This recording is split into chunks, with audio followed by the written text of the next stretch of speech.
नमस्कार दोस्तों। ये कहानी है राहुल नाम के एक 60 साल के युवा की। प्यार से लोग उसे पप्पू भी कह दिया करते थे। वैसे तो वो अनाड़ी था, लेकिन उसकी मम्मी चाहती थी कि राहुल बड़ा होकर एक नेता बने। मम्मी के 20-25 साल तक खूब कोशिश करने पर अब पप्पू लग गया नेतागिरी करने में। सही गलत का ज्यादा अंदाजा उसे था नहीं।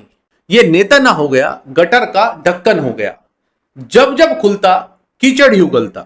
नॉलेज लेवल ऐसा जैसे एक स्कूल ड्रॉप आउट ने गूगल से यूपीएससी की तैयारी की हो, जिसे ओपिनियन तो हर टॉपिक पर देना है पर फैक्ट्स में बिल्कुल जीरो। ये देश की सिक्योरिटी पर इस कदर ज्ञान फेल देता मानो जॉनी सिंस सेक्सुअल हेल्थ पर लेक्चर दे रहा हो। इसका कोई भी स्टेटमेंट उठा के देख लो पिछले 20 सालों का, ऐसा लगता मानो चाइना और पाकिस्तान वालों ने एक व्हाट्सएप फैमिली ग्रुप बना रखा हो और उसका नाम हो थैंक यू पप्पू। हर बार जैसे ही उन्हें पता लगता होगा कि आज फिर पप्पू की कॉन्फ्रेंस है, तो वो लोग इस तरह से पार्टी की तैयारी करते होंगे जैसे फ्राइडे होते ही कॉर्पोरेट वाले शाम का इंतजार करते हैं। हाल तो आदेश भी पप्पू को वही लोग खुद देते थे कि जा आज जाकर कुछ और बोल के आ। इधर ये बंदा बोलता और उधर चाइना पाकिस्तान पॉपकॉर्न लेकर बैठ जाते। लेकिन गलती इसकी भी नहीं थी, क्योंकि इसे लगता ये सब सही कर रहा है। अब एक कहावत है कि नंग बड़ा परमेश्वर से। जो नंग आदमी होता है वो खुद को भगवान से भी ऊपर समझने लगता है। अच्छा, जब भी देश कोई अचीवमेंट करता, चाहे ऑपरेशन सिंदूर हो या बॉर्डर पर कोई सर्जिकल स्ट्राइक्स हो या कोई इंटरनेशनल ट्रीटी हो, पप्पू का वाईफाई एक्टिवेट हो जाता और एक नया स्टेटमेंट आ जाता। क्या यह मात्र एक कोइंसिडेंस था? बिल्कुल नहीं, ये एक पैटर्न था। पप्पू नेता बने या ना बने, लेकिन चाइना और पाकिस्तान के पीआर डिपार्टमेंट में पप्पू की नौकरी पक्की थी। अब तो दुश्मन भी बोल रहे हैं कि राहुल को जिंदा रखो। राहुल यानी पप्पू हमारे काम का आदमी है। ये बंदा वो है जो कभी बॉर्डर पे गया नहीं, आर्मी से मिला नहीं, लेकिन डिफेंस पॉलिसी पे लेक्चर ऐसे देता है जैसे ये एनडीए का प्रोफेसर हो। अच्छा, पप्पू ने एक रिकॉर्ड और भी बनाया। जब भी पप्पू मुंह खोलता तो देश को तो फायदा होता नहीं, बल्कि वो सब स्टेटमेंट्स देश के खिलाफ चली जाती और चाइना और पाकिस्तान बैठकर इसका मजाक लेते। ये भी अपने आप में एक अनूठा रिकॉर्ड है। मुझे शर्म आती है ये सोचकर कि इस पप्पू के नाम पर भी लोगों ने वोट दिए और ऐसे पप्पू को अपना नेता बना लिया। कोई ठीक सा नेता अगर देश में होगा तो वो जल्द ही इस पप्पू को खोपचे में ले जाकर इसकी कुटाई करवाएगा।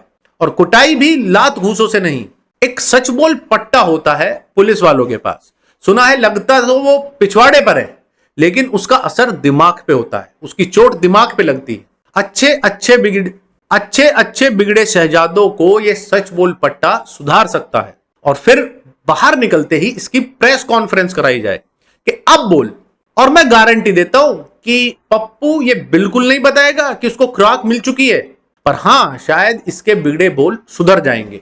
और सबसे डेंजरस बात यह है कि ये स्टेटमेंट्स जो ये देता है, ये सिर्फ इंटरनल पॉलिटिक्स के लिए नहीं होते।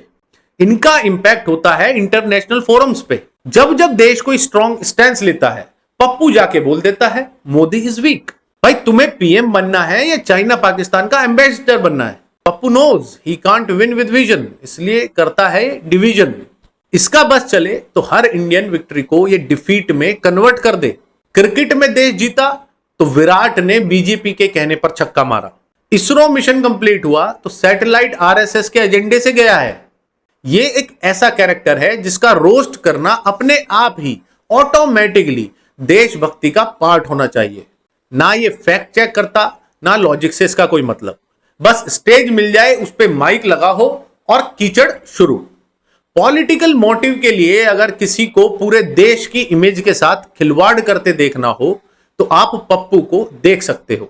शर्म आनी चाहिए इसको और इसके चमचों को, जो किसी भी हद तक गिरने को तैयार हैं।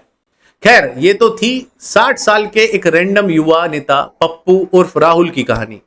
अब बात करते हैं कांग्रेस के सबसे युवा नेता राहुल गांधी की, जिन्होंने हाल ही में एक नया फ्रेज भारत को दिया है, नरेंद्र सरेंडर का, जिसमें वो बोल रहे हैं कि ऑपरेशन सिंदूर के चलते ट्रंप ने मोदी जी को फोन किया और बोला नरेंद्र सरेंडर, और जी हुजूर करके नरेंद्र मोदी जी ने ट्रंप के इशारे का पालन किया और सीज फायर कर दिया। यह स्टेटमेंट बिल्कुल ऐसा फील देता है मानो पाकिस्तान का कोई नेता अपना भाषण दे रहा हो। इसमें राहुल गांधी ने साफ साफ क्लेम किया है कि भारत ने सरेंडर किया है पाकिस्तान के सामने ट्रंप के कहने पर। यानी कि राहुल गांधी के मुताबिक भारत ये जंग हार चुका है और पाकिस्तान जीत गया। एक बार ये स्टेटमेंट सुनिए। उधर से ट्रंप ने एक इशारा किया, फोन उठाया, कहा मोदी जी क्या कर रहे हो? नरेंद्र सरेंडर, और जी हजूर करके नरेंद्र मोदी जी ने ट्रंप के इशारे का पालन किया। सर्जिकल स्ट्राइक हुई, उसको राहुल गांधी ने खून की दलाली बता डाला। जबकि डोकलाम के डिस्प्यूट में इधर हमारे सैनिक शहीद हो रहे थे तो उधर ये खुद चाइनीज ऑफिशियल्स के साथ सीक्रेट मीटिंग कर रहे थे। और अब ऑपरेशन सिंदूर का सक्सेस हुआ तो नरेंद्र सरेंडर को लेकर आ गए। जाते जाते बस इतना बता दूं कि पहले वाले पप्पू और दूसरी राहुल गांधी वाली बातें दोनों अलग अलग हैं। इसको कोई भी जोड़कर ना देखे। इन दोनों कहानियों में कोई सिमिलरिटी नहीं है। अगर फिर भी किसी को कुछ लगता है, सिमिलर लगता है या कुछ बातें मिलती हैं तो वो मात्र एक संयोग होगा। वास्तविकता से दोनों का ही दूर दूर तक कोई वास्ता नहीं। कहानी अच्छी लगी हो तो शेयर करने का कष्ट जरूर करें। जय हिंद।